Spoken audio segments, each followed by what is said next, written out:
ఒకవైపు 15 ఏళ్ల స్కూల్కు వెళ్ళేటువంటి పిల్లాడు బ్యాటింగ్, మరొక వైపు ప్రపంచంలోనే అత్యంత భయంకరమైనటువంటి బౌలర్, నెంబర్ 1 బౌలర్, అరవీర భయంకర బ్యాట్స్మెన్లు, సూపర్ హిట్టర్స్ కూడా అతని బౌలింగ్లో డిఫెన్స్ ఆడేటువంటి బౌలర్ మరొక ఎండ్లో. వీరిద్దరి మధ్య ఆట కొనసాగే సందర్భంలో ఎలా ఉంటుందనేటువంటి ఉత్కంఠ అందరికీ ఉండేది.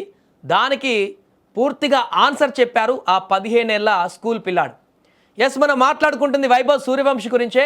నిన్న జరిగినటువంటి రాజస్థాన్ రాయల్స్ ముంబై ఇండియన్స్ మ్యాచ్లో సూర్యవంశీ జస్ప్రీత్ బుమ్రా, ప్రపంచ భీకర బౌలర్, పెద్ద కరుడుగట్టినటువంటి బ్యాటర్స్ సైతం బుమ్రా బౌలింగ్ వేస్తున్నాడంటే ఆచి తూచి ఆడేటువంటి బ్యాటర్స్ ఉన్నటువంటి ప్రస్తుత పరిస్థితుల్లో 15 ఏళ్ల స్కూల్ పిల్లాడు అలవోకగా మొదటి బంతినే 6 కొట్టేసి బుమ్రా అయితే నాకేంటి, ఏ బౌలర్ అయితే నాకేంటి, బాల్ వచ్చిందా నా పని నేను చేసేసానా అన్నట్టుగా విజృంభించడం ఒక్కసారిగా అందరిని ఆశ్చర్యానికి గురి చేసింది. బుమ్రా బౌలింగ్లో మొదటి బంతినే 6 కొట్టి తన ఇంటెంట్ ఏంటో చూపించాడు నిన్న సూర్యవంశీ.